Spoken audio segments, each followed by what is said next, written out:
বাংলাদেশ বিদ্যুৎ খাতে ভর্তুকি প্রদান ও এর ব্যবহারের ক্ষেত্রে কিছু পরিচালন ও অর্থনৈতিক সমস্যা মোকাবেলা করছে। বাংলাদেশ প্রতিবেশী দেশগুলোর তুলনায় মাথাপিছু সবচেয়ে বেশি ভর্তুকি দেয়, কিন্তু বিদ্যুতের ব্যবহারে আমাদের অবস্থান সবচেয়ে কম।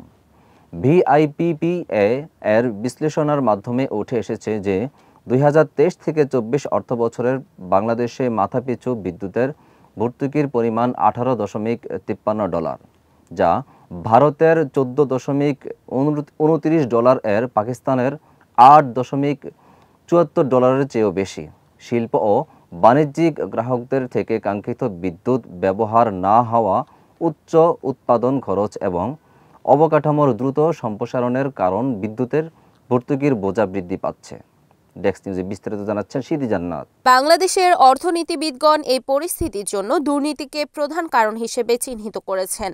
এছাড়া বিদ্যুৎ খাতে অস্পষ্ট চুক্তি ও অতিরিক্ত ক্যাপাসিটি চার্জও পরিস্থিতিকে আরও জটিল করে তুলছে। সরকার এই খাতে বছরের বাজেটে 40,000 কোটি টাকার মতো বৃহৎ ভর্তুকি বরাদ্দ করেছে।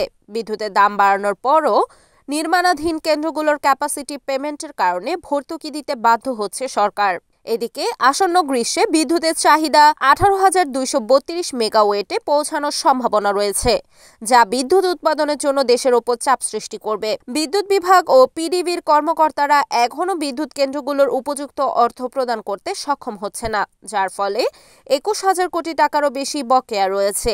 এই পরিস্থিতির কারণে বিদ্যুৎ খাতের উন্নতি এবং আগামীতে স্বল্পমেয়াদী ও দীর্ঘমেয়াদী পরিকল্পনা গ্রহণের গুরুত্ব অপরিসীম।